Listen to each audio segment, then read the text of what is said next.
Olá, vamos começar uma sequência de aulas voltado à cinemática. A cinemática é uma área da mecânica que estuda o movimento dos pontos materiais. Nós não nos preocupamos com a massa e nem com forças, nós só estudamos posição no espaço. Então vou fazer um breve rabisco aqui só para ilustrar. Então, sisteminha básico aqui, x, y, z. Certo ponto material está nesse ponto, faz uma trajetória, está em outro ponto. Ou seja, se você analisar ao longo do tempo, ele foi mudando sua posição ao longo do tempo. Então é isso que a cinemática faz, ela estuda como que acontecem essas mudanças de posição ao longo do tempo. Aqui estava numa posição inicial, depois veio para cá, né? O vetor posição vai mudando, esse vetor que eu estou traçando aqui é o vetor posição, ele vai mudando ao longo do tempo. Então é esse estudo que faz a cinemática. Tá? Então, brevemente seria isso, vamos agora tomar os conceitos de uma forma um pouquinho mais ampliada. Então vamos lá. Peguemos aqui então, ó, primeiro conceito um pouquinho mais ampliado. Tá? O que nós temos aqui? Nós temos o conceito mais básico de cinemática, que é aquele conceito que vocês aprenderam lá nos fundamentos, lá no ensino médio, às vezes até no ensino fundamental, viram bastante coisa. Ele trabalha em cima dessa reta, que é a reta dos reais. Tá? Vamos trazer para cá também.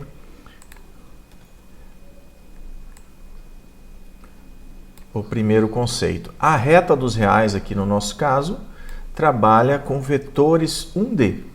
Apesar de estar implicitamente, mas está aqui, ó, vetor 1D.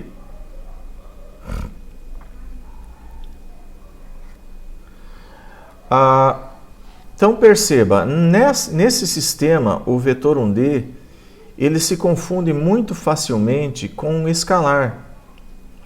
É por isso que muitas vezes nós, enquanto estudantes, temos dificuldade de entrar no mundo vetorial ou depois voltar para o mundo escalar, quando se trata de mecânica, principalmente. Tá? Então, você está ali no escalar, trabalhando ali com uma reta, valores positivos, valores negativos, e de repente você se depara com vetores. E aí, então, você tem essa dificuldade de sair de um mundo e ir para o outro. Então, vamos ver esses mundos aí em paralelo para ver onde é que eles se cruzam e como que acontecem essas semelhanças.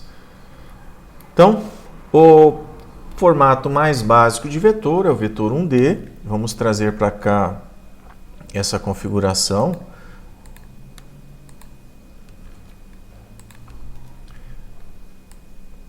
Então, o vetor 1D, ele se confunde com o escalar.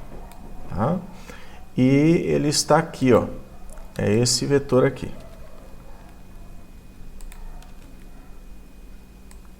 Está aqui ele, ó. Tá? Então, o que vocês percebem? Que a posição desse ponto material, né, essa bolinha aqui magenta, né, ela vai variando ao longo do tempo, a posição x. Como que ela varia no tempo? Com x de t. É um vetor, tá? E esse vetor, ele tem apenas uma componente, x1 de t. Ah, professor, eu quero expressar com as três componentes. Não tem problema.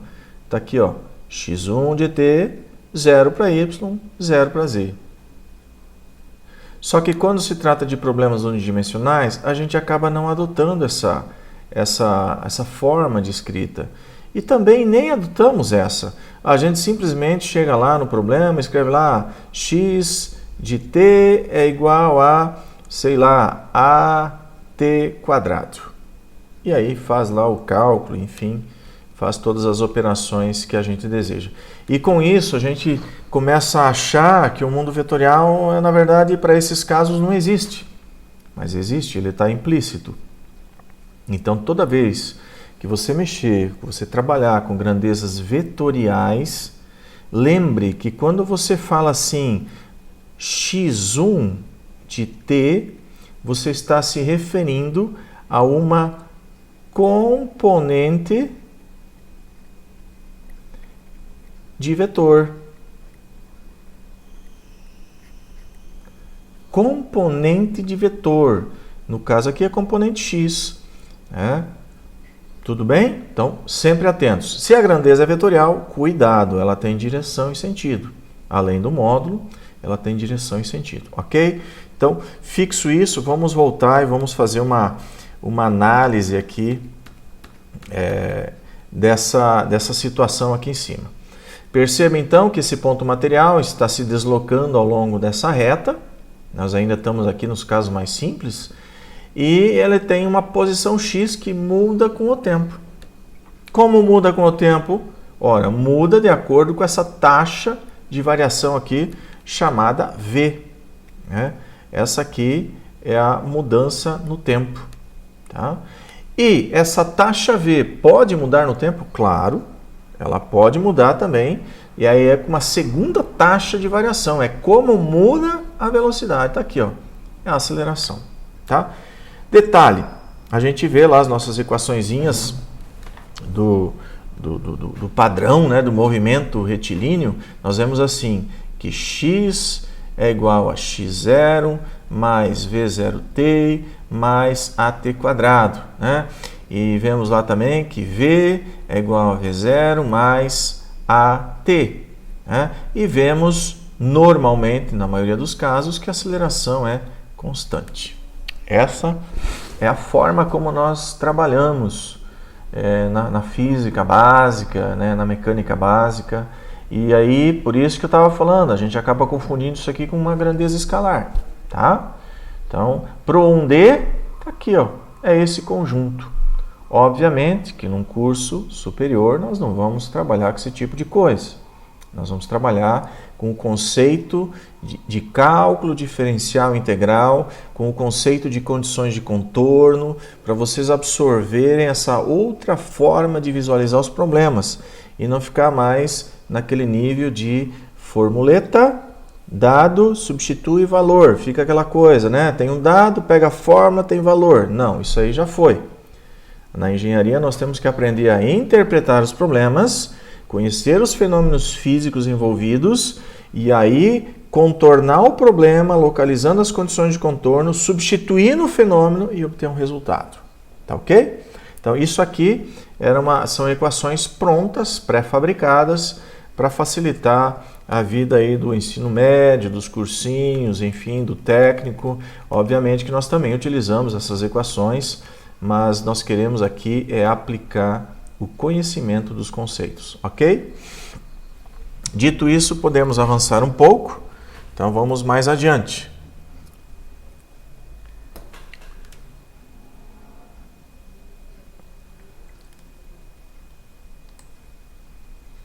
Vamos pegar aqui agora os casos 2D e 3D. Tá? Então, para isso,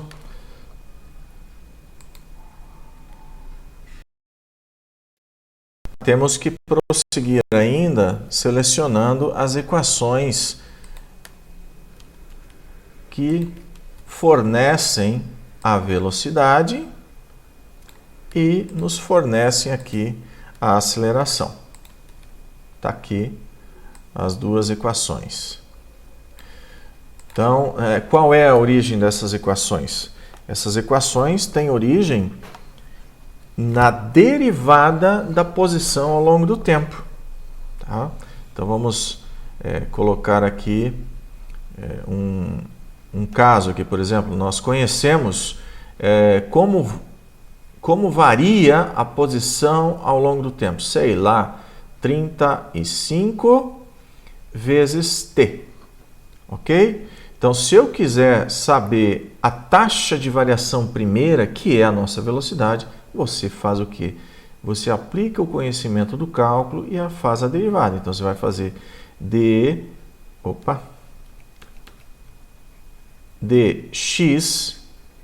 dt, que a derivada dessa função vai ser quanto? 35. Né? E aí você diz que o quê? Que a velocidade ela é constante, pode até botar aqui uma velocidade em função do tempo, ela é constante e vale 35t. Ok? Então, esquece aquelas regrinhas, decorar isso e aquilo. Vamos trabalhar com esse conceito que V é igual a dx dt. Ok? Assim a aceleração também. Então, vamos limpar aqui. E vamos escrever a nossa aceleração. Então, naquele caso ali, não ia ter aceleração daquele caso, ia ser zero. Se tu derivasse o 35 no tempo, ia dar zero. Então, a aceleração é nula naquele caso. Mas vamos pegar um outro problema aqui, por exemplo, a posição x de t, ela varia com 35t mais 2t quadrado. Tá? Então, fazendo a taxa primeira, você vai ter a velocidade. Opa, não é vetor, né? Nós estamos ainda no nosso caso escalar. Então, a velocidade de t, que vai ser igual a 35 mais 2, 2 vezes 2, 4 vezes t. Tá? Tá feio aqui. Vamos arrumar aqui. 4t. Tá ok? E agora, se você quer aceleração, você faz o quê? Você deriva novamente a velocidade ao longo do tempo. Então, você vai ter aqui a aceleração em função do tempo é igual, que é a dv dt, 0 para esse termo, e aqui sobra 4. Derivada de 4t é 4. E com isso, então, você tem a aceleração no tempo. Aqui você tinha a velocidade e aqui você tinha o x. Então, prestem atenção. Toda vez que você conhecer o x de t, você conhece o fenômeno. Tá bom? Você conhece o fenômeno. Se você conhece o fenômeno completamente, basta aplicar as derivadas e obter as velocidades e acelerações. Tá? Se esse fenômeno for tão complexo que até a aceleração ela é variável, então vai aparecer um termo aqui, um termo no cubo, em vez do quadrado, ou vai aparecer um outro termo aqui, um seno ou um cosseno de t, que você vai derivando, ele permanece, né? Aí chega aqui, a aceleração também varia no tempo, tá ok? Então, depende da complexidade desse fenômeno, ele vai te fornecer a velocidade, a aceleração, variáveis, constantes, nulas, enfim. Como é que você faz? Taxas dx dt ou dv dt, sendo que isso aqui é igual a velocidade e isso aqui é igual a aceleração. Tá ok? Então, eu espero que tenha ficado claro. Qualquer coisa, vocês me chamem nas perguntas, né, pelo e-mail ou outro meio que nós temos aí no Moodle, aí nós podemos esclarecer mais algumas dúvidas. Então, aqui nós fizemos o caminho desde x de t até o a de t, tá bom? Daí, na próxima aula, nós vamos fazer o inverso. Vamos do a de t até o x de t. Toda vez que eu faço o caminho daqui para lá, é porque eu conheço bem o fenômeno, então é o caminho mais fácil. Tá? Já vou falar. É o melhor caminho. Se tu conhece o fenômeno, tu tem tudo. Basta derivar, você acha as outras grandezas que você está procurando.